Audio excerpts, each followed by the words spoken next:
Hola, buen día, Alex Charlie. Mi nombre es Gerson Sánchez. El día de hoy mi grupo y yo le estaremos hablando sobre la historia de Sócrates. Iniciando esta exposición, le estaré explicando el contexto de Sócrates, la vida de un filósofo que cambió el pensamiento humano. El origen y formación inicial como escultor. Él nació en Atenas en el año 469 a.C. Él era hijo de Sofrónisco, que se dedicaba a la escultura, y Fenarete, que era papera. Inicialmente siguió el oficio de su padre como escultor. Él trabajó varios años siguiendo los pasos de su padre, haciendo esculturas, entre otras cosas. Se cree que participó en la creación de estatuas, aunque no conservan obras atribuidas a él. Sin embargo, Sócrates pronto descubrió que su vocación final no era moldear piedra, sino moldear mentes. Esto nos lleva a su transición hacia la historia filosófica y su papel como educador. Transición hacia la filosofía y su papel como educador. Abandonó la escultura para dedicarse a la filosofía y a la educación de la juventud. Su método pedagógico se basa en el diálogo y en la reflexión crítica. Enseñaba en las calles y plazas públicas en Atenas, desafiando las ideas convencionales. Imagínense esto. Sócrates le llegaba y le preguntaba a una persona totalmente desconocida. Por ejemplo, le podría hacer la pregunta de qué pensaba de la justicia. Cuando la persona respondía, él seguía haciendo preguntas, hasta que la respuesta original se revelara como incompleta o confusa, o hasta que la persona se cuestione, por así decirlo, de que por qué está diciendo eso y por qué estoy diciendo lo mismo que otras personas, hasta que su propósito era que todas esas personas se inventaran su propio criterio o lo que entendieran por ello. Así enseñaba que el conocimiento no estaba para repetir lo que otros dicen, sino en pensarlo en uno mismo. Pero no todo fue fácil. Para Sócrates, su forma de cuestionar las normas y desafiar el sistema político ateniense lo llevó a enfrentarse a graves consecuencias, lo que lleva el juicio y la condena. Estaré explicando sus causas políticas y filosóficas. Sócrates fue acusado formalmente de impiedad, no respetar a los dioses de Atenas, y de corromper a la juventud, ya que él enseñaba plazas públicas a cualquier niño, a cualquier joven que se le acercaba y le hacía preguntas de tal forma que él se cuestionara el porqué de las cosas. La verdadera causa fue su crítica al sistema político ateniense, especialmente a la distribución de cargos públicos por sorteo. Fue condenado a beber cicuta, una planta venenosa, en el año 399. Aunque pudo haber perdido, aunque a él pudo haber pedido clemencia o que simplemente pudo haber huido, pero Sócrates eligió la muerte ya que él era importante morir defendiendo sus principales, o perdón, sus principios. Era, defender sus principios era lo más importante que vivir traicionados o vivir siguiendo un sistema político. Él quería vivir de su manera y de que todos siguieran sus propios caminos.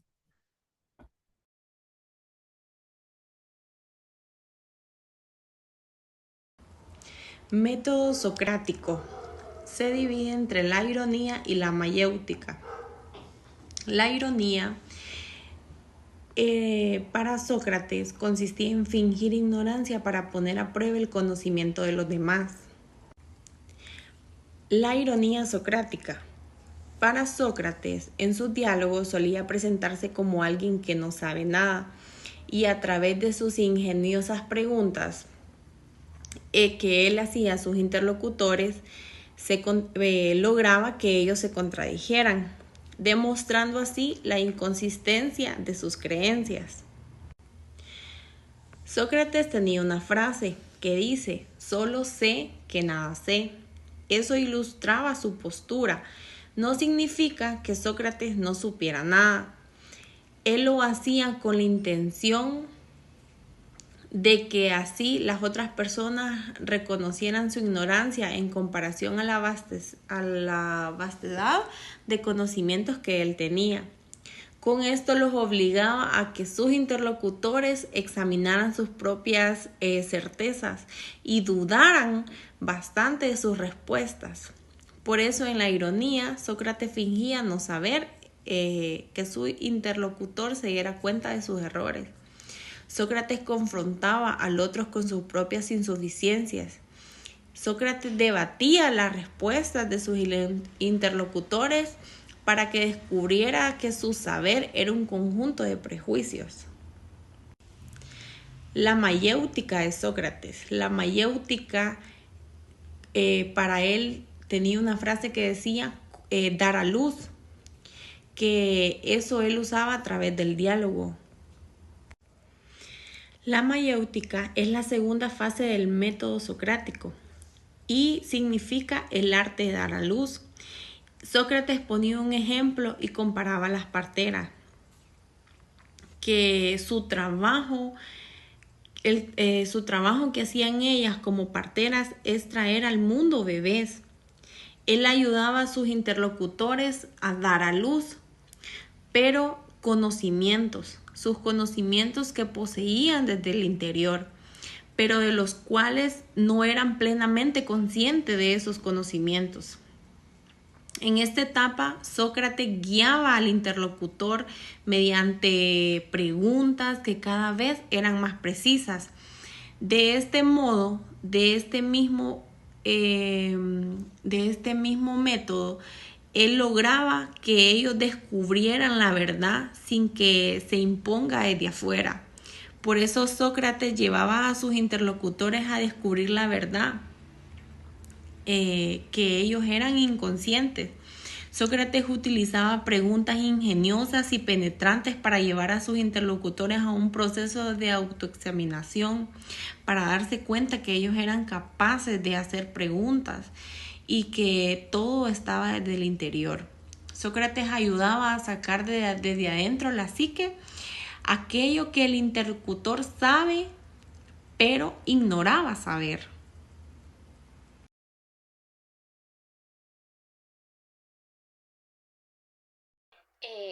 Esto Sócrates es más conocido por enfatizar la ética de la virtud. La moralidad de una acción está determinada por la virtud del actor, que más por determinar las consecuencias de la acción virtuosas como el coraje, la justicia, la templanza y la sabiduría. Son conceptos abstractos, sino cualidades que se deben practicar en la vida diaria. Sócrates reconoce que probablemente él sea sabio en la que sería la sabiduría propia del hombre. La palabra griega que sirve para designar esa condición es arete, la cual se suele traducir por excelencia o virtud. Para él, la virtud es la disposición última y radical del hombre, aquella para la cual han nacido apropiadamente, y esa virtud es la ciencia. La virtud socrática se entiende como una forma de conocimiento práctico, de saber hacer y ser virtuosos, es ser habilidosos. El sentimiento destaca en esta línea interpretativa, como es conocido. Sócrates, para él la virtud era importante.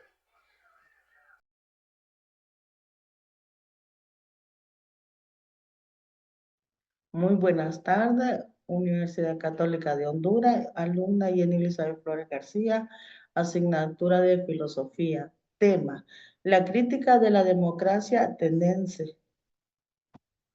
Subtema: 5.1. La posición de Sócrates y la distribución de cargos públicos por sorteo.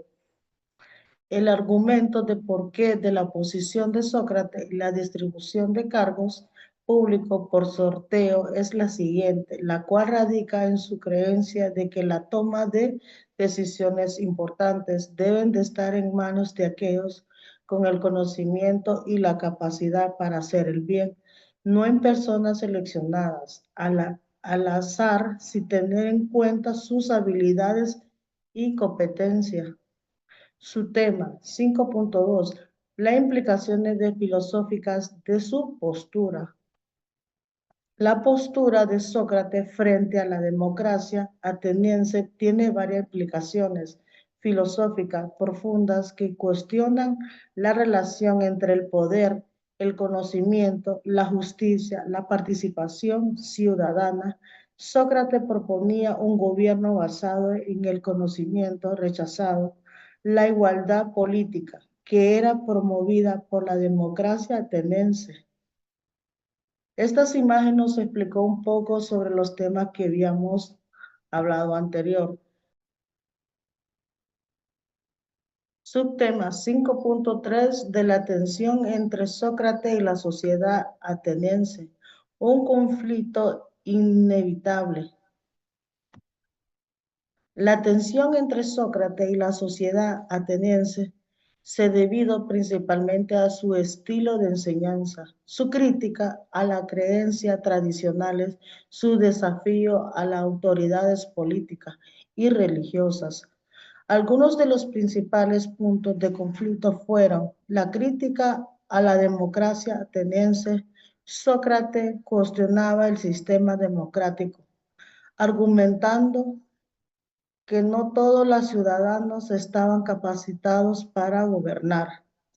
Comprobaba la política con la navegación, surgiendo de que solo aquellos con conocimientos, virtud, deberían de ser libres. Esta imagen nos habló un poco sobre Sócrates y la que estábamos hablando. Su tema 5.4, la influencia de sus ideas en la evolución de la filosofía política. La idea de Sócrates tuvieron una profunda influencia en la evolución de la filosofía política, especialmente a través de sus discípulos Platón y Aristóteles, quienes desarrollaron sus conceptos y lo incorporaron en su propia teoría. Esta imagen nos habla sobre los tres mejores filósofos que hemos tenido.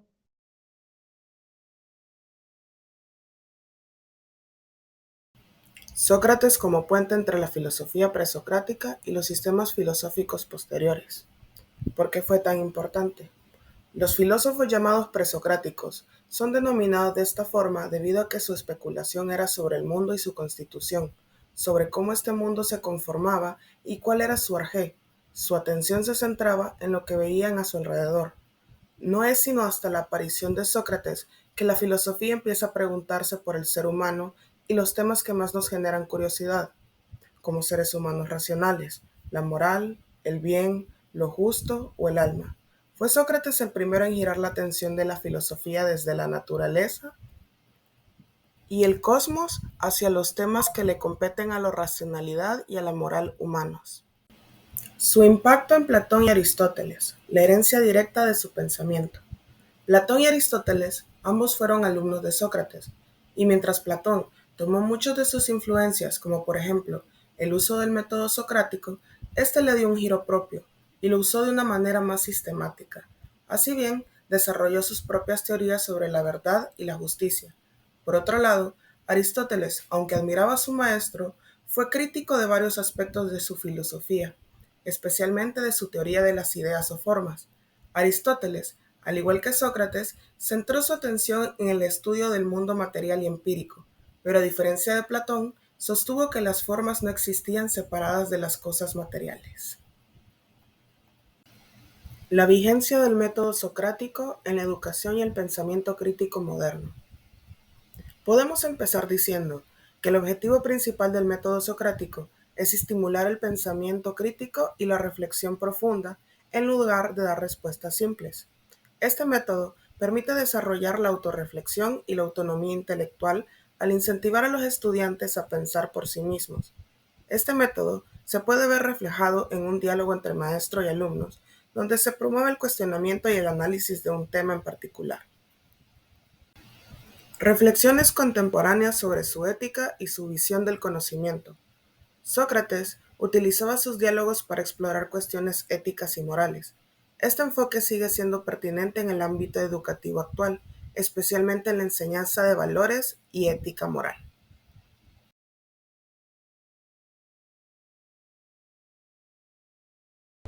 La búsqueda de la verdad y el autoconocimiento. Conócete a ti mismo, origen, significado y relevancia en la filosofía socrática. Sócrates adoptó esta frase como un principio fundamental de su filosofía. Para él, el autoconocimiento es la clave para alcanzar la sabiduría y una vida virtuosa. A través de su método mayéutico, Sócrates ayudaba a sus interlocutores a examinar sus propias creencias, descubriendo sus contradicciones e ignorancias.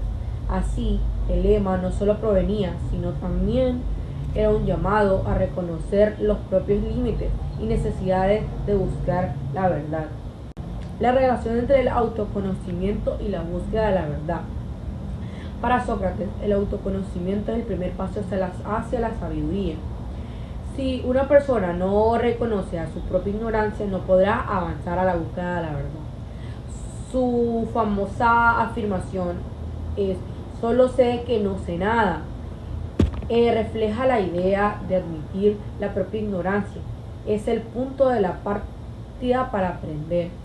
El autoconocimiento también permite diferenciar entre opiniones fundamentales y verdades bien fundamentadas en la filosofía socrática.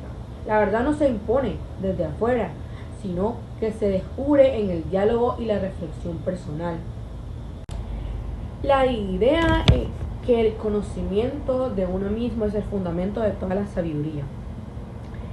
La sabiduría socrática no consiste en acumular conocimiento, sino en comprender el lugar del individuo en el mundo y actuar en consecuencia. En este sentido, el autoconocimiento es esencial porque permite distinguir entre lo sabe y en lo que no sabe, conocer los propios valores, principios y motivaciones, tomar decisiones avanzadas en la razón y no en prejuicios o impulsos. Platón profundizó esta idea al vincular el autoconocimiento como el conocimiento del alma. En su filosofía, comprender la naturaleza del alma es la clave para alcanzar el bien y la justicia. ¿Cómo el autoconocimiento influye en la moral y en las decisiones humanas? Para Sócrates, una persona que conoce a sí mismo actúa como virtud porque la ignorancia es la raíz del alma. Según él, nadie actúa de mal forma, voluntaria. Más bien lo hace como por falta de conocimiento. El autoconocimiento permite desarrollar la autodisciplina, la coherencia moral y el juicio crítico, lo que influye en la toma de decisiones. Al saber quiénes somos y qué valores defendemos, podemos actuar de manera ética y responsable.